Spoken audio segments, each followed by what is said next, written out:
Hey there, it's Scott Dickers of How to Write Funny. You can check out howtowritefunny.com for all sorts of tips on improving your comedy writing and making it in the comedy business. I'm here with a live video right now to address an issue that someone brought to my attention, and it's a big one. I suffered from this problem. I know a lot of people who do comedy on stage suffer from this problem. People who write and don't really go on stage don't have this problem. But when you're on stage, it's a big one, and that is forgetting your jokes, forgetting your lines. How do you remember? What are some techniques and tactics for making sure that you're rock solid? You know every joke, you know what comes after every joke. Well, here we go. I've got 8 tips. I've used all these. I'm a big fan of these. And if you've got some more, let me hear about it.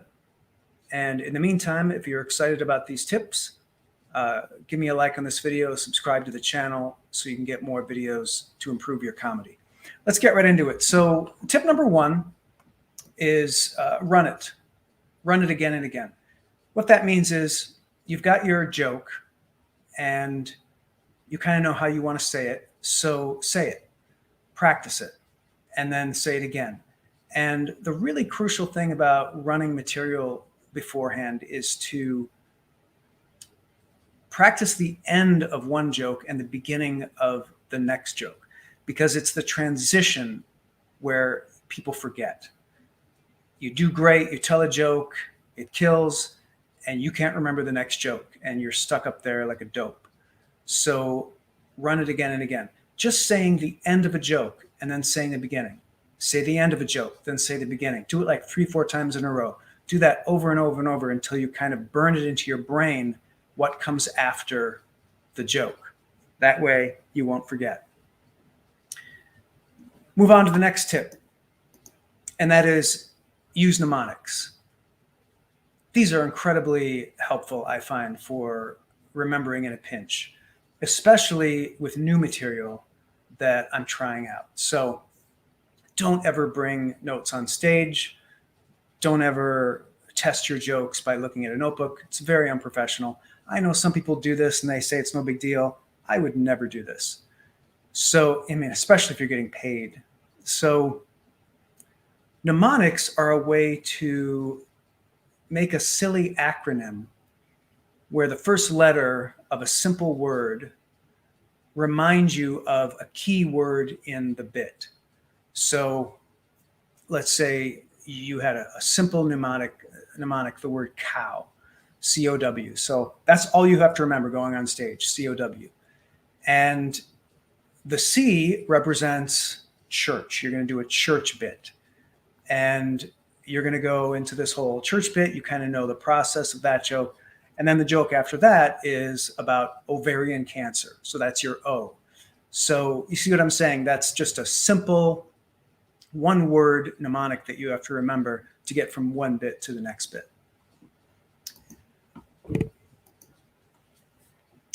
Tip number 3 for remembering material, use notes. Again, don't use them on stage, but when you're practicing your material before you're on stage, write it down. So everybody learns differently. Some of us learn auditorily, some of us learn visually, some of us learn spatially, some of us learn literally. So do it all and surround yourself. Make yourself impervious by doing every single one of them. And pretty much every sense is tackled in these 8 tips. And this one is literary. So if you make a note about the joke on a piece of paper with lines, underlines, with lists, drawings, whatever you want to do, and you look at that list, that image is going to be burned in your mind. And sometimes just picturing it can help you remember what the next thing is. Now, a key tip that relates to this for remembering material is when you're sitting there practicing, don't try to always look at your list to get the next thing. Say the joke, run your set, run your whole routine. And if you reach a moment where you can't remember the next joke, don't look at the notes. Try to think of it. Try to think of it really hard. Only in desperation should you look at the note. Give yourself practice trying to remember it.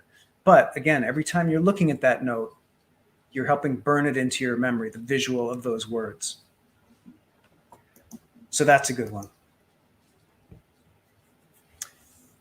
I particularly like this one because I tend to be an auditory learner, but record yourself doing your set and listen to it over and over and over and again. Once you hear yourself over and over, it's actually going to be difficult not to remember. It's just going to be burned in. You're going to hear yourself following one joke with another joke over and over and over. Now, the only problem with this is, a good comedy performance should always be evolving. You should always be writing new material. You shouldn't have, an act, a routine that you repeat endlessly. Obviously, you're going to repeat it a little bit, but you should always be improving and adding more jokes to it. I'll get to more details on that in a second, but for this one, for the recording and listening, that's your base. These are your bankable jokes. This is your set routine. If you're starting out in comedy and you occasionally get a paid gig, you want to do the material that works really well. That's the material that you want to record yourself doing. And you can record it on stage or off, it doesn't matter, but record yourself doing it really well and listen to it over and over and over. Listen to it while you drive. Just make yourself sick listening to it until you can kind of recite it verbatim as it's going. That's kind of the meat of that one. Tip 5 is use blocking. So this is a way to remember your material spatially. I found this to be surprisingly helpful. So if you're trying to remember a sequence of jokes and you always rehearse, say, in your house, stand by a piece of furniture, an appliance, when you do one joke, and then move to a different piece of furniture or appliance and look at that when you do the second joke. And if those pieces of furniture or appliances are connected in your house, basically you're simplifying the memorization by only having to recall how your house is organized, which should be pretty simple. You probably know it like the back of your hand. So you know that, okay, you're at the refrigerator for this bit, and then you move to the chair for this bit. And it especially can help if there's some mnemonic connected with each item, in your house, so that when you move to the chair, that's a C, that's, the church routine or whatever. Can be an added way to make that one work.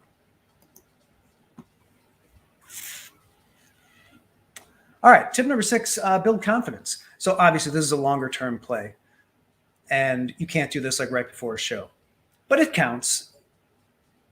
The more you perform and the more confidence you can get performing, the less likely you are to forget your material. And the more calm you're going to be when trying to remember material. Because when you're scared of forgetting, you're going to forget more.